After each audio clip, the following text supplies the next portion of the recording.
There's a strange paradox about life that very few people talk about. We live in a world that celebrates connection. Everywhere you turn, there's an invitation to share, to post, to engage, to be seen. Yet quietly, in the background of all that noise, more and more people are feeling the pull of something very different. The desire to step back, the desire to withdraw, the desire to simply be alone. And maybe that's you. Maybe you felt it. That ache for silence, that craving for a space where no one is asking you for anything, no one is watching, no one is expecting, just you existing without interruption. At first, it can feel selfish, almost wrong, but what if I told you that this desire to be alone is not only natural, it might actually be essential?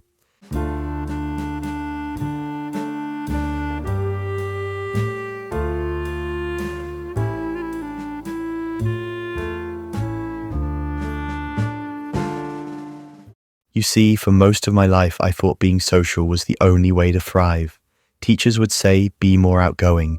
Friends would say, don't stay home too much. Society whispers the same thing. If you're not out there constantly connected, constantly available, constantly sharing, you're missing out. But then I started noticing something. Some of the clearest moments of understanding I've ever had didn't happen in a crowd. They happened in solitude. They happened in stillness. And it made me wonder, why do so many of us crave time alone, yet feel almost guilty for needing it? Psychologists call this phenomenon the paradox of solitude. On one hand, humans are social creatures. We survive and evolve by bonding with each other. On the other hand, our brains are wired to process, to reflect, to restore, and that requires moments of disconnection. Studies show that people who intentionally spend time alone often report higher levels of creativity, self-awareness, and even emotional resilience. Yet here's where it gets interesting. When solitude is forced, like in isolation or loneliness, it can feel painful. But when solitude is chosen, when it's desired, it transforms. It becomes a source of strength. That's the secret most people miss. The desire to be alone isn't about rejecting the world. It's about finding a way to return to it whole. And this raises a deeper question. Why do we feel the pull towards solitude in the first place? Why does silence call to us the way music does? Think about it. Your mind is processing information all day long. Conversations, emails, notifications, advertisements, subtle glances, endless scrolling. Each moment adds another layer of noise. Alone time is not an escape. It's the mind's way of recalibrating. It's a cleansing, a quiet sorting process that allows meaning to rise to the surface. Without solitude, it's like trying to listen to a whisper in a hurricane. But with solitude, that whisper, the one that comes from within, becomes clear. Still, many people confuse solitude with loneliness, but they are not the same. Loneliness is an emptiness that longs to be filled. Solitude is a fullness that doesn't need to be. Loneliness feels like being locked out of the world. Solitude feels like being invited into yourself.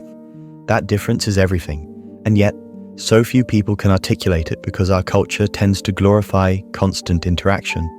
But let me ask you, when was the last time you were truly alone, without a screen, without background noise, without distraction?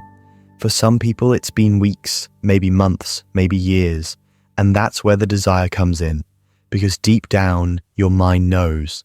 It knows you need a space where you can breathe without performance, without expectation. Here's something fascinating I found while studying this. Throughout history, some of the greatest minds and artists intentionally sought solitude. Writers like Virginia Woolf and Henry David Thoreau spoke about it as essential. Philosophers like Nietzsche and Kierkegaard lived in it. Even modern science backs this up. Researchers at the University of Virginia ran a study where they asked people to sit alone in a room with their thoughts for just 15 minutes. Do you know what happened? Most participants said it was uncomfortable. Some even preferred to give themselves small electric shocks rather than sit in silence with their minds. Think about that. We've become so overstimulated that silence feels unbearable. Yet silence is the very thing we're starving for. The desire to be alone is not weakness, it's medicine. But here's where the story gets even more interesting. If solitude is so nourishing, why do so many people resist it? Why does being alone sometimes feel like a threat? The answer lies in what psychologists call the mirror of solitude.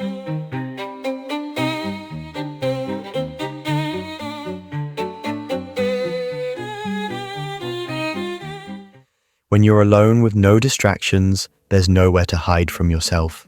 Your doubts, your fears, your unprocessed memories, they all rise to the surface.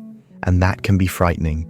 So we fill the silence with noise. We scroll, we text, we busy ourselves, because deep down we're afraid of what the quiet will reveal. But here's the paradox. Only in facing that silence do we find clarity.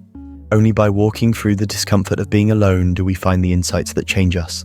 That's why so many outliers, creators, thinkers, visionaries lean into solitude. Not because it's easy, but because it's where transformation begins. Now let me open a loop here, because you might be wondering, if solitude is so powerful, how much alone time is actually healthy? Can too much solitude backfire? We'll get to that. But first, let's go deeper into the emotional side, because this desire to be alone often shows up in moments of overwhelm. Have you noticed that? You get invited to another event, another group chat, another meeting, and something inside you quietly resists. It says, I can't right now, I just need space. That's not laziness, that's your nervous system asking for balance. Social interaction is stimulating, even when it's positive. Alone time is the counterbalance. It's the exhale after the inhale. Think of it like this. Imagine a painter working on a canvas. Every brushstroke matters. But if the painter never steps back, never takes a moment to see the whole picture, they risk losing perspective. Solitude is that step back. It allows you to see your life with distance, to notice patterns, to see connections, to adjust. Without it, you're lost in the details, unable to see the bigger design. And maybe that's why so many people feel disoriented today. We're trapped in endless brushstrokes without ever stepping back. But what if solitude is more than just rest? What if it's also the birthplace of wisdom? Neuroscientists have found that when the brain is at rest, not focused on external tasks, it activates what's called the default mode network.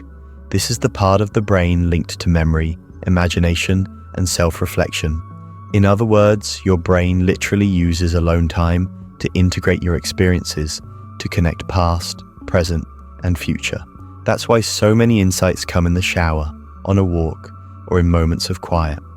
It's not magic, it's biology. Solitude isn't empty time, it's the space where your mind does its deepest work. Now, let me circle back to that earlier question. Can too much solitude backfire? The answer is yes. Just as food nourishes in balance but harms in excess, solitude works the same way.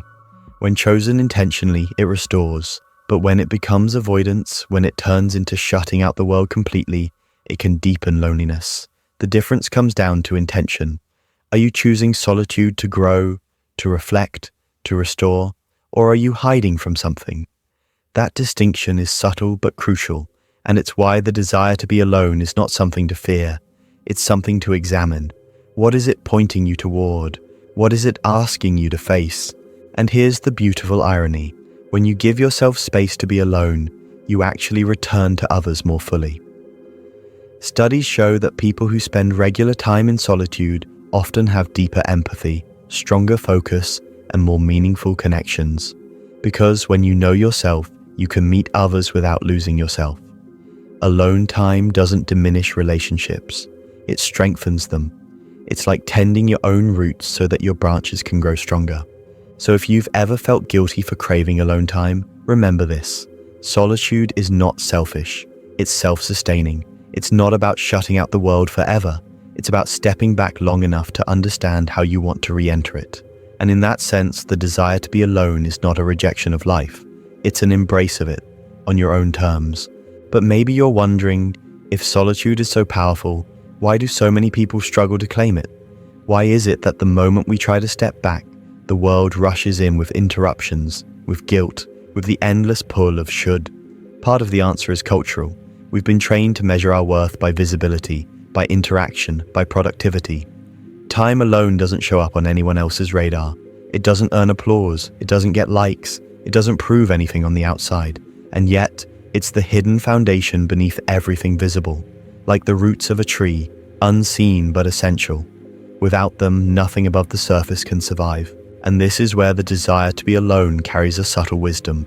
It's your inner compass telling you, slow down, step back, listen. It's easy to ignore at first. We drown it out with distractions, with noise, with the endless treadmill of obligations. But the more you ignore it, the louder it becomes, until one day you find yourself longing not for another achievement, not for another conversation, but simply for an hour of silence. That longing is not a weakness. It's the psyche's way of asking for oxygen. Think about how much of your daily life is shaped by others. From the moment you wake up, your phone pings with notifications. The voices of friends, co-workers, advertisements, headlines, all flooding in. Even your own thoughts are often reactions to someone else's words or expectations. Solitude interrupts that cycle. It's the only place where you can hear a thought that is entirely your own. And that is why it feels so necessary, because without it, you risk becoming an echo of everyone else. Alone time is where you rediscover your voice. But solitude does something even deeper. It teaches us about presence. In company, we often perform. We shape our words, our tone, even our body language around what others might think. Alone, there is no performance. Alone, you can simply be. And that's where a strange kind of honesty emerges. Solitude is like a mirror that cannot be tricked. It shows you who you are when no one is watching. That's not always comfortable, but it's always true. And in a world full of masks, that kind of truth is rare. Here's something fascinating. Neuroscientists have found that solitude activates the same brain regions involved in self-regulation. In other words, time alone actually strengthens your ability to manage emotions, to focus, to resist impulses. It's like a mental workout. Yet at the same time, poets and mystics across centuries have described solitude as a spiritual practice, a way to connect with something larger than yourself. So solitude lives in this strange dual space. It's both scientific and mysterious, both practical and transcendent. And maybe that's why the desire for it feels so profound. It's not just about needing rest, it's about needing to touch something deeper. But let me ask you, have you ever noticed how some of your most memorable moments of peace happen when you're alone in nature? A quiet walk in the woods, sitting by the ocean, watching the stars. That's not an accident. Biologists suggest that humans evolved to regulate their emotions in solitude within natural spaces. The rustling of leaves, the sound of water, the rhythm of the wind, they act as natural balances for the nervous system. That's why solitude in nature doesn't feel like isolation. It feels like connection, but on a different level. It's as if the earth itself becomes your companion. Now, you might be asking, how much alone time is enough? The answer isn't the same for everyone. Some people need hours each day, others just a short walk or a quiet morning ritual. What matters is the quality, not the quantity. If your alone time is filled with more noise, scrolling endlessly, distracting yourself, you won't get the benefit. True solitude requires presence. It requires facing the quiet, letting the thoughts rise and fall without rushing to escape them. That's when the clarity comes. That's when solitude becomes transformation. But here's where it gets even more interesting. Solitude not only changes how you see yourself, it changes how you see others. When you've spent time alone, you return to relationships with a different energy. You're less reactive, less dependent, less entangled. Instead of needing others to fill your emptiness, you can share from a place of fullness, and that changes everything. It makes love freer, friendships deeper, conversations more genuine, because you're no longer using people as distractions, you're meeting them as equals. Of course, solitude isn't always easy. Sometimes being alone brings up memories you'd rather avoid, emotions you've buried, questions you don't yet have answers to. But maybe that's part of the gift, because those moments reveal what needs attention. Solitude shines a light on the parts of us that are waiting to be healed. And while that can feel uncomfortable, it's also deeply human. To face yourself is to begin the work of becoming whole. Let me give you an image. Imagine your life as a vast library. Each day adds new books, new voices, new ideas. Without solitude, the shelves become cluttered, disorganized, impossible to navigate. But solitude is like the quiet librarian who gently sorts everything, placing each experience where it belongs, clearing space for what matters most. Without that process, the library becomes chaos. With it, meaning emerges. That's why time alone feels so clarifying. It's the reordering of your inner library. And yet, here's the paradox. Even as we crave solitude, we fear being misunderstood for it. How many times have you said, "Sorry, I can't come tonight, I just need time to myself," and felt the need to justify it? In a culture that glorifies busyness, solitude is often misread as antisocial, lazy, or withdrawn. But maybe the truth is the opposite. Maybe those who honor their need for solitude are the ones who return to the world with the most to give, because they have taken time to listen first. So let's circle back to the beginning, the desire to be alone. What is it really? At its core, it's the soul's request for alignment. It's the psyche's way of saying, I need space to hear my own rhythm, to find my own center. It's not a rejection of others, it's a preparation for deeper connection. And in that sense, solitude is not just personal, it's relational. Because when you meet yourself fully, you can meet others more fully too. And here's the final twist. The desire to be alone isn't only about the self, it's about touching something beyond the self. In solitude, many people describe a sense of vastness, of being part of something greater. Call it nature, call it consciousness, call it the universe. Whatever name you give it, solitude is often the doorway. That's why monks and mystics across centuries sought silence, not as escape, but as arrival. To step into the quiet is to step into the infinite. So the next time you feel that pull, the quiet ache for solitude, don't dismiss it. Don't rush to fill it with noise. Honor it. Because in that space lies the clarity you've been searching for. In that silence lies the wisdom that can't be found in any crowd. And in that stillness lies the most important relationship you'll ever have, the one with yourself. The desire to be alone is not a flaw. It's a form of intelligence, a form of care, a form of love. Love for the self that needs tending. Love for the world that deserves your full presence. Love for life itself, in all its depth and mystery. So listen to that desire, follow it, let it guide you into silence. Because sometimes the most profound conversations you'll ever have are the ones that happen when no one else is in the room.